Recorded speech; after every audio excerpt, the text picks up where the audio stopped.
2 రోజులలో రిపోర్ట్ రాసినామని చెప్పి NDSA report నాకు ఇచ్చింది అని చెప్పి కిషన్ రెడ్డి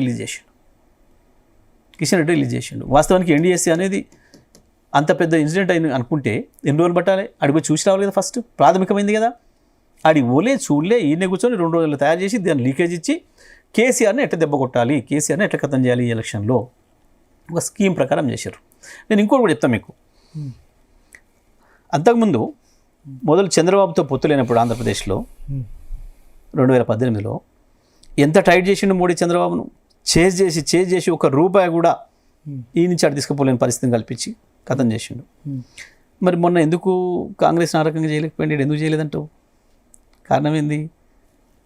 కాంగ్రెస్ ఎక్కడి నుంచి పైసలు వస్తున్నాయో కూడా మోడీకి తెలుసు. ఇంకోటి కూడా చెప్తాను మీకు. మోడీ ఇక్కడికి వచ్చి కాంగ్రెస్ ఏటీఎం అయిపోయింది తెలంగాణలో కాంగ్రెస్కి అని చెప్పాడు. ఇక్కడి నుంచి మూటలు మహారాష్ట్రకు పోతున్నాయి అని చెప్పిండు కదా. ఆర్ఆర్ ట్యాక్స్ కూడా అన్నాడు కదా. మరి ఎందుకు చర్యలు తీసుకోవట్లేడు? ఎందుకు ఐటీలో, ఎందుకు ఈడీలో పంపుతలేడు? ఎందుకు సిబిఐని పంపుతలేడు? ఈ జాలవా మోడీ రేవంత్ మధ్యన ఐక్యతకి ఈ చిహ్నాలు జాలవా? ఇంకా పొంగులేటి మీద కూడా చేసిరా? ఇది ఇప్పటివరకు బయట చెప్పిరా? ఎక్కడ కూడా మీరే తర్వాత కూడా అయింది. మీరు తర్వాత అయినప్పుడు మీరే చూపిస్తే అగో మిషన్లు పోతున్నాయి, ఇంత పెద్ద మిషన్లు పోతున్నాయి, కోట్ల రూపాయలు పైసలు అయినప్పుడు మరి ఏం లేవని చెప్పాలి కదా. ఏం లేకపోతే కూడా ఏం లేవని చెప్పాలి. ఇప్పుడు ఇలా సోదా చేసిపోయారు భయ్. సోదా చేసినా కానీ అట్లా ఏం దొరకలేదు అనుమానం. సింపుల్ రేవంత్ మోడీ రాహుల్ గాంధీ ఎందుకు కామ్గా ఉన్నాడు? రాహుల్ గాంధీకి మోడీ శత్రువు. రాహుల్ గాంధీకి చేతగట్లే విషయం లేదు అక్కడ. రాహుల్ గాంధీకి నేను ముట్టుకునేంత విషయం లేదు, కనబడతలేదు. అంత పవర్ఫుల్ అన్నట్టే మరి రేవంత్ రెడ్డి. అవును, డెఫినెట్ కదా. మోడీ ఉన్నాక పవర్ఫుల్ గా ఏం చేస్తాడు? చంద్రబాబు మోడీలు ఇద్దరు మధ్య నిలబడిన తర్వాత ఎవరు కొట్టాలి? ఇప్పుడు ఆయన్ని ప్రజలు కొట్టాలి రేపు. కానీ ఏ సంస్థలు కొట్టలేవు. ఐడీలు, ఈడీలు, ఇంకోటి ఏవి రాలేదు. ముఖ్యమంత్రి చేంజ్ చేస్తుండే రాహుల్ గాంధీ ఎట్లా చేస్తాడు? ఆయనతో ఏమవుతుంది? ఆయన మూటలు చూసి సంతోషపడుతున్నాడు. రేవంత్ రెడ్డి చేంజ్ చేస్తే ప్రభుత్వం ఆయన మూటలు చూసి ఆయన సంతోషపడుతున్నాడు. ఆయనకు అక్కర ఉంది. ఏముండని ఎవడోడు మూట తెచ్చుడు గాడే ఉన్నాడు. రేపు వీని మార్చి ఇంకొని పెడితే ఆయనతో మూటలు రానియాడు రాహుల్ మోడీకి తెలుసు, రాహుల్కి తెలుసు, ఇద్దరికి తెలుసు ఈ విషయాలన్నీ. ఆయన అట్లా నడుపుకుంటారు దిక్కులేక. ఈయన దిక్కు లేదు, ఆయనకు సక్కలేదు, నడుపుకుంటున్నారు అంతే. ఏది కొడుకు సిగరెట్ తాగుతాడన్న తెలిసి తెలియనట్టుండే తండ్రిలాగా తెలిస్తే ఆయన గౌరవం పోతుంది, పరువు పోతుంది, వాడు ఎదురుగానే తాగుతాడని చెప్పుకొని ఉంటారు కదా. గా పద్ధతిలో నడుస్తుంది ఇప్పుడు వీళ్ళిద్దరికి, మోడీకి రాహుల్కి. ఈయనకు ఇప్పుడు 100 సీట్లు వస్తాయంటారు బీఆర్ఎస్. 100 సీట్లు వస్తే ముఖ్యమంత్రి కేసీఆర్ అవుతారా కేటీఆర్? కేసీఆర్ అవుతారు.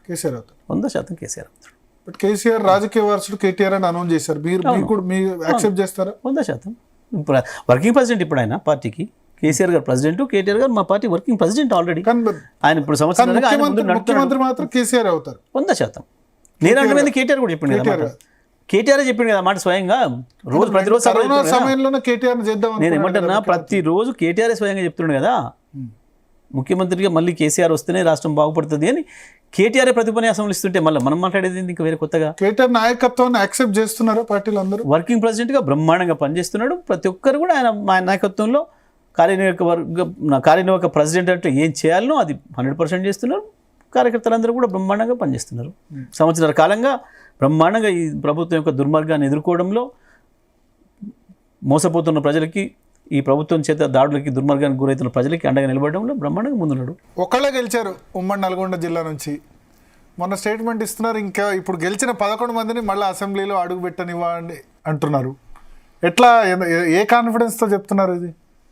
100% నేను కాన్ఫిడెంట్గానే చెప్పిన. నేను ఎప్పుడు కూడా నాకు ఏది పడితే అది మాట్లాడడం, మళ్ళీ వెనక్కి తీసుకోవడం, ఏదో మీడియా ఆనందం కొరకు మాట్లాడడం, పేపర్లో సెన్సేషన్ కొరకు మాట్లాడడం నాకు మొదటి నుంచి అలవాట్లేదు. మీకు కూడా తెలుసు, సీనియర్ రిపోర్టర్గా మీకు కూడా తెలుసు. సరే, ముఖ్యమంత్రి ఎందుకో పదే తెలివితో ఒక మాటలు, సంస్కారం లేకుండా మాట్లాడుతున్నాడు. ఎందుకనంటే ఇద్దరే ఉన్న బీజేపీ ఇక్కడికి వచ్చింది. కేవలం 24 మందితో ఉన్న కాంగ్రెస్ మళ్ళీ ఆంధ్రప్రదేశ్లో రాజ్యం చేసింది. మా పాలనలో కూడా 18 మంది గెలిచిన 12 మంది వచ్చి కేవలం 6తో ఉన్న కాంగ్రెస్ మళ్ళీ 65 మంది వచ్చింది. ఇవన్నీ కూడా రాజకీయాలు సహజమైన విషయాలు. అది పెద్ద ప్రస్తావించే అంశం కూడా కాదు. ఉమ్మడి నల్గొండ జిల్లా కంచుకోట కాంగ్రెస్ అయితే అదే కంచుకోట అని చెప్పుకుని మళ్ళీ ఏదైతే చెప్పుకున్నారో 12 మేమైనాం. మొన్న గత సంవత్సరం అంటే గత by elections లో 2018 నుంచి 23 వరకు మొదటి దఫానే మేము డైరెక్ట్గా 9 గెలిచినాం. ఆ తర్వాత కాంగ్రెస్ గెలిచిన ఒక అతను మొత్తం వచ్చిండు. 2 బై ఎలక్షన్స్లో 2 మేమే గెలిచినాం. కాంగ్రెస్ సీట్లు మేము గెలిచినాం. నల్గొండ జిల్లా చరిత్రలో మొట్టమొదటిసారి ఒక పార్టీ మొత్తం సీట్లను గెలుచుకున్న పార్టీగా మేమే రికార్డు సృష్టించినాం. ఇప్పటివరకు భారతదేశ ఇండిపెండెంట్ తర్వాత వచ్చిన రాజకీయ చరిత్రలో మెజారిటీ సీట్లను సాధించిన మొట్టమొదటి పార్టీ మేమే. ఫోన్ ట్యాపింగ్ సంబంధించి ఇప్పుడు రోజు వార్తలే. ఇవాళ కూడా ఇప్పుడు ఆర్ఎస్ ప్రవీణ్ కుమార్ నువ్వు సిట్ ఇన్వెస్టిగేషన్ పిలిచారు. ఆయన డిసెంబర్లో అప్పుడు ఆయన బీఎస్పీలో ఉన్నప్పుడు చేసిన కంప్లైంట్ ఆధారంగా ఇప్పుడు మీరు మొత్తం 600 మందిని మావోయిస్ట్ సింపథైజర్స్ పేరుతో ఫోన్ ట్యాపింగ్ అఫీషియల్గా చేసింది, అన్అఫీషియల్గా చేసింది, 2 కూడా ఉన్నాయంటారు. ఓకే, ఇవాళ మనం నిన్న మొన్న కూడా వింటున్నాం, పత్రికల్లో కూడా వచ్చిన వార్తలు. ఇవాళ ప్రజెంట్ మంత్రుల ఫోన్లు కూడా ట్యాపింగ్ అవుతున్నాయి అనే విషయం ఇవాళ ఉన్న మంత్రులు. అది మీరు చేశారు కదా సార్, కాదు ఇవాళ జరుగుతున్న విషయం చెప్తున్నాను. ఫోన్ ట్యాపింగ్స్ అనేవి చాలా స్పష్టంగా నిన్న ముఖ్యమంత్రి గారు చెప్పారు. మీకు ఫోన్ ట్యాపింగ్ అంటే జరుగుతుందండి, అది రొటీన్గా జరుగుతూనే ఉంటుంది, ఆఫీసర్లు చేస్తారు, దానికి మనకి ఏం సంబంధం? మరి మాది కూడా కదే కదా. ఫోన్ ట్యాపింగ్ అనేది రొటీన్గా ఆఫీసర్లు చేస్తారు, అది మాకేం సంబంధం మంత్రులకి? ఈ ముచ్చట 6 నెలల క్రితమే కేసీఆర్ గారు చెప్పినారు, అదే ముచ్చట నిన్న రేవంత్ రెడ్డి చెప్పిండు. ఆయన అన్నాడు అయ్యో మీ మొత్తం మీడియాలో అన్ని మీడియాలో ఉంది కదా చాట్లో. ఆయన అన్నది ఏంటంటే ఫోన్ ట్యాపింగ్ మీద ఎంక్వైరీ జరుగుతుంది, నేను మాట్లాడలేను దాని మీద అని అన్నారు. ఎందుకైంది? అన్ని చెప్తారు కదా, అన్ని ఫోన్లలో అన్నిట్లో వచ్చింది కదా. ఫోన్ ట్యాపింగ్ అనేది సాధారణమైంది, అది ఆఫీసర్లు చేస్తారు, దానికి మాకేం సంబంధం, చేసుకుంటున్నారేమో ఇప్పుడు ఆఫీసర్లు అనే మాట. నాదైందా కాలేదా నాకు తెలియదు ఇంకా అన్నాడు. సింపుల్ బర్త్ ఇక్కడ ఫోన్ ట్యాపింగ్ వీళ్ళు మాట్లాడింది ఇంతకాలం నుంచి సినిమా యాక్టర్లు ఏం చేసిండ్రని, భార్యాభర్తలు ఏం చేసిండ్రని, వాళ్ళ రహస్య సంభాషణలు విన్నారని, వాళ్ళ బెడ్రూమ్ సంభాషణలు విన్నారని, నోటికి వచ్చిన పద్ధతిలో ఇవ్వబడి పడితే వాడు వాగిండు. వాస్తవానికి నా ఫోన్ ట్యాప్ అయింది అని సొంతంగా వాళ్ళు వచ్చి ఎవరు కంప్లైంట్ చేసిన వాళ్ళు లేరు. నా ఫోన్ ట్యాపింగ్ చేసి నాది నష్టం చేసిరు, నాకు నా వ్యాపార నష్టం జరిగింది, నా వ్యక్తిగత నష్టం జరిగింది, నా కుటుంబ ప్రైవసీ పోయిందని చెప్పిన మనిషి ఒక్కడు కూడా లేడు. ఇప్పుడు బండి సంజయ్ చెప్పారు, ఒక్కరు కూడా లేరు. రేవంత్ రెడ్డి ఎలక్షన్ ముందు నేనేమంటున్నా, కంప్లైంట్ ఇచ్చిన వాడు లేడు, పొలిటికల్ ఆరోపణలు తప్ప కంప్లైంట్ ఇచ్చిన వాడు లేడు. ఇవాళ సిట్టు కూడా కొంతమందిని పిలుస్తుంది, నోటీసులు ఇచ్చి మీ ఫోన్ ట్యాప్ అయింది రండి అని సిట్టే స్వయంగా. వాస్తవానికి మీరు ఏదైనా నష్టపోతే మీరు పోయి కంప్లైంట్ ఇవ్వాలి కదా. అంటే సిట్టుకు తెలిసింది కదా, ఒకటి చెప్తున్నా, మీకు ఏదైనా నష్టం జరిగింది అని భావిస్తే, మీ ఫోన్ ట్యాప్ జరిగి మీకు నష్టం జరిగితే మీరు బాధితుడు. సిట్టు ఇన్వెస్టిగేషన్ లో భాగంగా ఐడెంటిఫై చేసింది. సింపుల్ భారత్. నేను ఏమంటున్నా, మీది ఏదైనా ఆస్తి పోయింది పోతే మీరు చెప్పాలి. మీరు చెప్పకుంటున్నారంటే మీరు దొంగ మొదలు. అది కూడా చెప్తున్నాను నేను. మీరు చెప్పకుండా దాచుకున్నారంటే మీరు ఏదో దొంగ ఇంటినే దాచుకోవాలి, మీ దొంగ సొమ్ము ఇంటి దాచుకోవాలి.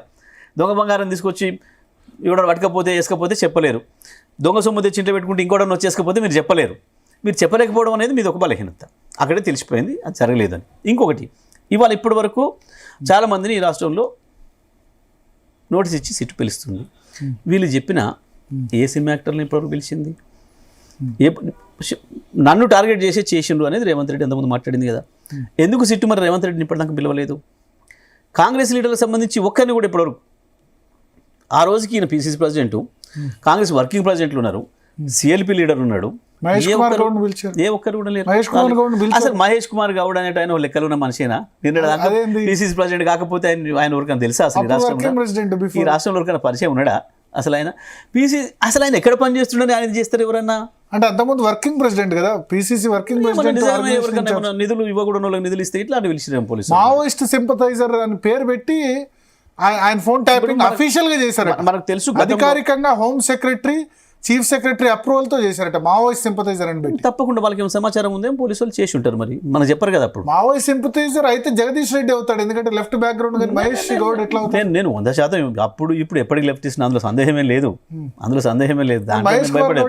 మహేష్ కుమార్ గౌడ్ ఏ అవసరాల కొరకు వాళ్ళకి ఏమైనా నిధులు ఇచ్చిండో, ఏమి ఇచ్చిండో చేసి ఉండొచ్చు. ఇప్పుడు మనం చాలా మందిని అప్పుడప్పుడు చూస్తుంటాం. ఏంది, పెద్ద పెద్ద వాళ్ళు కూడా మావోయిస్టులకు నిధులు ఇచ్చినట్టుగా గతంలో అరెస్ట్ చేసిన సందర్భాలు కూడా ఉన్నాయి. పెట్టుబడిదారులు కావచ్చు, పొలిటికల్ లీడర్లు కావచ్చు, రకరకాల మనుషులు గతంలో కూడా మనకు తెలుసు. గతంలో ఇక్కడ మావోయిస్టు దళాలు ఉన్నప్పుడు పొలిటికల్ లీడర్లు, ఎమ్మెల్యేలు, ఇతర లీడర్లు కూడా పోయి అది పోలీసులు చెప్పాలి, అది సిట్లో చెప్పాలి. వాళ్ళు సిట్ బాధ్యత, మనకు సంబంధం లేదు.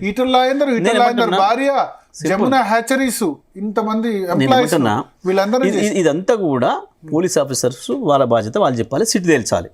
సింపుల్. పోలీస్ ఆఫీసర్స్ కు పై బాస్, బిగ్ బాస్ నుంచి సంబంధమే ఉండదు అనేసి చాలా స్పష్టంగా నిన్న ముఖ్యమంత్రి చెప్పిండు. నిన్న ముఖ్యమంత్రి చాలా స్పష్టంగా నాకెందుకు తెలుస్తుందండి అది ఆఫీసర్లు చేసుకునే పని. అది ఈ గవర్నమెంట్లో మీ ఏ గవర్నమెంట్ అయినా అంతే కదా, ఏ గవర్నమెంట్ అయినా ఇవ్వాలి కాదు కదా. 50 ఏళ్ళు అయింది ఫోన్ ట్యాపింగ్ స్టార్ట్ చేసి ఈ దేశంలో, 50 ఏళ్ళు అయింది అనేది కూడా వారే చెప్పిండ్రు. 50 ఏళ్ళు అయిందంటే మాకంటే ముందున్న గవర్నమెంట్ ఏం పని చేసిందో ఆ గవర్నమెంట్ అదే పని చేస్తుంది కదా. సింపుల్. ఇక దీంట్లో అర్థం కాంతి ఏముంది, లాజిక్ ఏముంది దీంట్లో? సినిమా వాళ్ళని పిలవలేదు, ఆ థంబ్నెయిల్స్ అవన్నీ తప్పు, నేను అంగీకరిస్తా.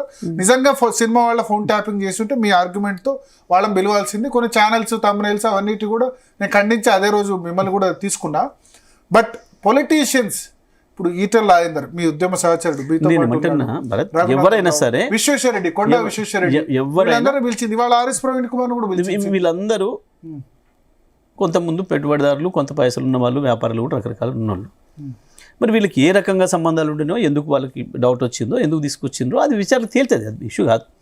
నేనేమంటున్నా, ఇవాళ పిలిచిన వీళ్ళను, కానీ ఏడాదిన్నర్థం క్రితమే మాట్లాడిన ఒక్కరు కూడా ఆ రోజు వీళ్ళెవరు మాట్లాడలేదు. మేము మా గవర్నమెంట్ ఉన్నాడు, ఈటెల రాజేందర్ మా గవర్నమెంట్